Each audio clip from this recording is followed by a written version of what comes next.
Alright, the next tool is the cup or chalice or the cup holder, the stuff that holds liquids.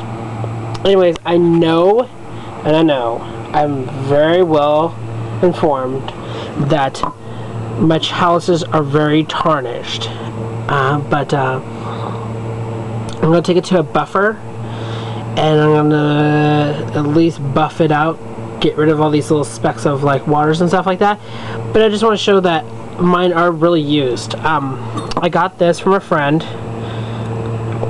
and excuse me, and she bought this for me for Christmas. And if you notice, if I can kind of shadow it a little bit, there's a pentagram there, and it's my little small one. It's my concentrated water one when I'm cleansing my area, my circle. This is the one that always gets the salt and water mixed, and it's just enough for my fingers, or it's just enough for a finger, or it's just enough for two. Perfect. And then this is usually my celebration one, and this only cost less than $4. So yeah, okay, I'm going to read another reference off of Dorothy Morrison's book. It says, while the wand moves in direct energies, the ritual cup or chalice performs tasks of a completely different variation. First, we use the ritual circle as a drinking device during both personal and deity liberations, but the cup is much more than that. It acts like a magical communicative area of any substance, mundane, psychic, or otherwise, that the practitioner deems necessary, and keeps it there until the time when it comes to release it. Simply put, the cup's purpose is to gather, hold, and disperse energy. So this, my cauldrons, instead of, I use this for liberation to the goddess and all this, drinking wine and whatnot and stuff. But brass, I come across that when I drink wine or any acidic products in my brass, I notice a very metal-y aftertaste.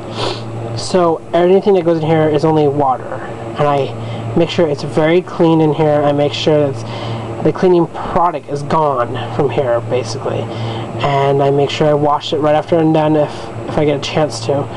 And then that when it comes to drinking stuff, I think the best one ever that I came across is glass. It doesn't have any aftertaste. You know how everybody drinks out of glass cups, so it's no aftertaste, and it looks very presentable with the wine thing. So I use this for the liberation whenever I get a chance. If not, I use a glass cup for liberation. And I don't know if I'm pronouncing it right, but anyways, I use this for like rituals, for just like what Dorothy Morrison says, to hold and keep magic until I'm ready to release it. So what I do here is I fill it up with any liquids, and then I get my food coloring, and then I change the water if I want to use color corresponds, and change the water, circle it and whatnot. Depends. Cleanse it counterclockwise if I'm trying to remove, or clockwise when I want to invoke. And I use my anthem aid to point it in charge, and then I use my hand over it. As you notice, I'm putting my hand around it constantly to have it and charge it with energies. And sometimes some plants I want to grow around me, I pour it in water, charge it with energies of qualities that I want in the plant, and then when I pour it onto the plant, like I'm watering it, and I make sure that the whole brassy water doesn't affect the plant.